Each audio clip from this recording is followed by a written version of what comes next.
Bu gün uşaqlarda B1 vitamini kimi tanınan tiamin haqqında məlumat verəcəm.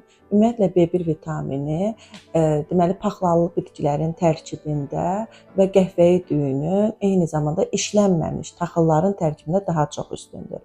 Gündəlik rasionumuzda istifadə etdiyimiz süd məhsulları, meyvə və tərəvəzlərin tərkibində tiamin demək olar ki, yox səviyyəsindədir.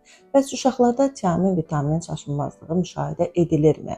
Bəli, körpə uşaqlarda da xüsusilə 4-5 aya kimi B1 vitamininin defisiti müşahidə edilə bilər. Xüsusilə əgər uşaqlar ana südü ilə qidalanırsa və anada B1 vitamini çatışmazlığı varsa, bu uşaqlarda tiamin defisiti müşahidə edilə bilər.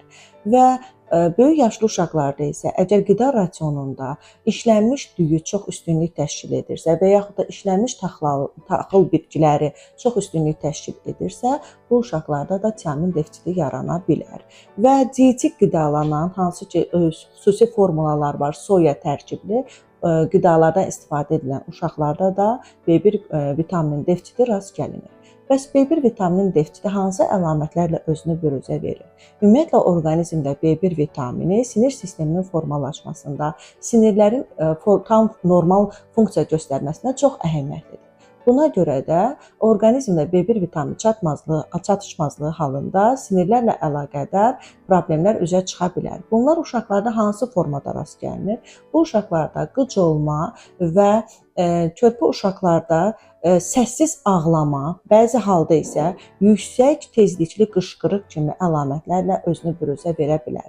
Əgər sizin uşağınızda da bu cür əlamətlər, xüsusilə yaddaşın zəifləməsi, huşun dəyişməsi kimi əlamətlər və yaxud da qeyri-iradi hərəkətlərin artması və yaxud da uşağın bədənində elə bir hissiyat var ki, qarışqa gəzintisi kimi hissiyatlar müşahidə edilirsə və yaxud da uşaq səssiz ağlayırsa, ağlayır, lakin səsi çıxmırsa və yaxud da çox yüksək, deşici xarakterli ağlamaq səsi müşahidə edilirsə, mütləq B1 vitamininin qanda yoxlanması məsləhət görülür. Ümumiyyətlə, B1 vitamini dediyim kimi qanda yoxlanıla bilər və eyni zamanda sidikdə də miqdarı təyin edilə bilər. Və əgər B1 vitaminin defisiti qanda və sidikdə aşkar edilirsə, mütləq B1 vitamini xaricdən dərman formasında həkim tərəfindən uşağa xüsusi dozalarda təyin edilməlidir.